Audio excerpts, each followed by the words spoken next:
এই বাংলার তীরে কবি জীবনানন্দ দাশের একটি বিখ্যাত কবিতা, আর এই কবিতাকে বাংলাদেশ থেকে পলায়নরত ধনী হাসিনা আজকে নতুন করে রচনা করেছেন। এই বাংলাদেশের মাটিতে আবার আসিব ফিরে, হয়তো আনসার লীগ হয়ে, নয়তো ইসকন লীগ হয়ে। এটাই হচ্ছে হাসিনার আজকে নতুন কবিতার নতুন ভার্সন। প্রিয় বন্ধুগণ, আজকে সারা বাংলাদেশে বাংলার মানুষ আওয়াজ তুলেছে, এই বাংলাদেশে হিন্দুত্ববাদী শক্তি, ভারতীয় কোন আগ্রাসন তাবেদারি চলতে দেওয়া হবে না। এই বাংলাদেশের মাটি শহীদ তিতুমিরের মাটি, এই বাংলাদেশ হাজী শরীয়তুল্লাহর বাংলাদেশ, এই বাংলাদেশ শহীদ মীর মুগ্ধের বাংলাদেশ, এই বাংলাদেশ শহীদ আবু সাঈদের বাংলাদেশ। এই বাংলাদেশে কুখ্যাত নরেন্দ্র মোদী কিংবা ভারতীয় আধিপত্যবাদী শক্তির কোন তাবেদারি চলতে দেওয়া হবে না। আজকে ভারত আমাদেরকে হুমকি দেয়, তারা নাকি তাদের সীমান্ত বন্ধ করে দেবে। আমরা বলতে চাই, তোমরা তোমাদের সীমান্তে কাটা তার তুলে দিয়ে সেখানে সিসার প্রাচীর ঢেলে দাও। আমরা তোমাদেরকে দেখতে চাই না, আমাদের ঘেন্না লাগে, আমাদের রুচিতে বাঁধে। সুতরাং আমরা এই দিল্লির দিকে তাকাতে চাই না। প্রিয় বন্ধুগণ, আজকে এই বাংলাদেশে পরিকল্পিতভাবে একটি সাম্প্রদায়িক দাঙ্গা লাগানোর চেষ্টা করা হচ্ছে। এই সাম্প্রদায়িক দাঙ্গা লাগিয়ে তারা এই বাংলাদেশকে অস্থিতিশীল একটা পরিস্থিতির দিকে ঠেলে দেওয়ার চেষ্টা করছে।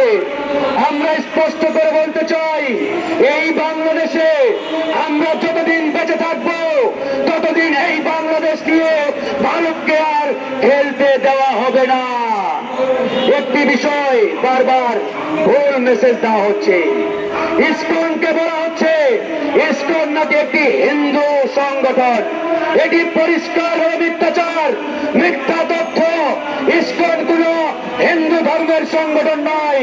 হিন্দু ধর্ম নিয়ে আমাদের কোনো অ্যালার্জি নেই, আপত্তি নেই। বৌদ্ধ ধর্ম বলেন, খ্রিস্টান ধর্ম বলেন, এরা এদেশের নাগরিক, এদেশের ধর্ম। সুতরাং বাংলাদেশের ইতিহাস হাজার বছরের ইতিহাস। আমরা হিন্দু মুসলমান বৌদ্ধ খ্রিস্টান হাজার বছর ধরে একসাথে বসবাস করে আসছি। কিন্তু আজকে ধর্মকে ব্যবহার করে, ধর্মের ব্যানারকে সামনে রেখে যারা উগ্রবাদী এবং সন্ত্রাসী কার্যক্রম চালাচ্ছে, সেই সন্ত্রাসী সংগঠন ইসকনকে সন্ত্রাসী ছাত্রলীগের মতো অনতি বিলম্বে নিষিদ্ধ করতে হবে। এখানে পরিষ্কার বক্তব্য, এই সরকার যদি ইসকনের প্রতি উদারতা দেখায়, দুর্বলতা দেখায়, তাহলে এই সরকারের বিরুদ্ধে আমরা কঠোর হতে বাধ্য হব। ডক্টর মোহাম্মদ ইউনূসকে বলতে চাই, আপনি যে চেয়ারে বসে রয়েছেন, এই চেয়ার আমার আপনার এদেশের হাজারো শহীদের রক্তের উপরে দাঁড়িয়ে আছে। আপনি এই রক্তস্নাত চেয়ারে বসে রয়েছেন, এই চেয়ারে বসে শহীদদের রক্তের সাথে বেইমানি করার কোনো সুযোগ নেই। আজকে এই সরকার যদি উগ্রবাদী সন্ত্রাসী সংগঠন ইসকনের প্রতি ন্যূনতম দুর্বলতা দেখায়, তাহলে আমরা ছাত্র জনতা রাজনৈতিক দলগুলো চূড়ান্ত সিদ্ধান্ত নিতে বাধ্য হব। আমাদের চোখ ঢাকার দিকে, আমাদের চোখ দিল্লির দিকে নয়। যে সকল রাজনৈতিক নেতারা এখনো মনে করেন আপনাদের ক্ষমতার খুঁটি দিল্লিতে গাড়া হয়েছে, আমরা বলতে চাই সময় আছে, সুযোগ আছে, শুধরান শুধরান। আর যদি না শুধরান, তাহলে আপনাদের পরিণতি খুনি হাসিনার মতো হবে। মনে রাখতে হবে, বাংলাদেশের ক্ষমতার উৎস এদেশের জনগণ। সুতরাং ছাত্র জনতার শক্তির উপরে আস্থা রাখেন, ভরসা করেন।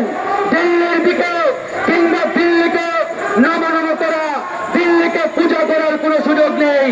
যারা পূজা করছেন এখনো সময় আছে, আমরা আহ্বান জানাই ফিরে আসেন, নয়তো বাংলাদেশের জনগণ চূড়ান্ত সিদ্ধান্ত হবে আপনাদের জায়গা ঢাকায় নাকি দিল্লিতে। সুতরাং বন্ধুগণ, কথা আর বাড়াতে চাই না, আমরা কিছুক্ষণের মধ্যেই মিছিল শুরু করব। মিছিলের পূর্বে একটাই বার্তা, একটাই আহ্বান, বাংলাদেশের মাটিতে উগ্র সন্ত্রাসী সংগঠন ইসকনের কোনো জায়গা নেই। এই ইসকনকে অনতিবিলম্বে নিষিদ্ধ করতে হবে এবং বাংলাদেশের তরুণ আইনজীবী সাইফুল হত্যায় যারা জড়িত তাদেরকে অনতিবিলম্বে বিচারের কাঠগড়ায় দাঁড় করাতে হবে। আমি এখন আগামীকালকের কর্মসূচি ঘোষণা করে আমার বক্তব্য শেষ করব। আগামীকাল বাদ জোহর অর্থাৎ দুপুর 2টায় জাতীয় মসজিদ বাইতুল মোকাররমের উত্তর গেটে আমাদের তাকবীর মিছিল হবে। এই তাকবীর মিছিল এদেশের আপামর জনগণ, ছাত্র জনতা, রাজনৈতিক দল সবাইকে অংশগ্রহণের উদাত্ত আহ্বান জানাচ্ছি। এই মিছিল হবে সার্বভৌমত্ব রক্ষার মিছিল। এই মিছিল হবে বাংলার মানুষের মিছিল, বাংলাদেশের স্বাধীনতা সার্বভৌমত্বকে অক্ষুণ্ণ রাখার মিছিল। এ পর্যায়ে বক্তব্য রাখবেন লেবার পার্টির সংগ্রামী চেয়ারম্যান ডাক্তার মোস্তাফিজুর রহমান।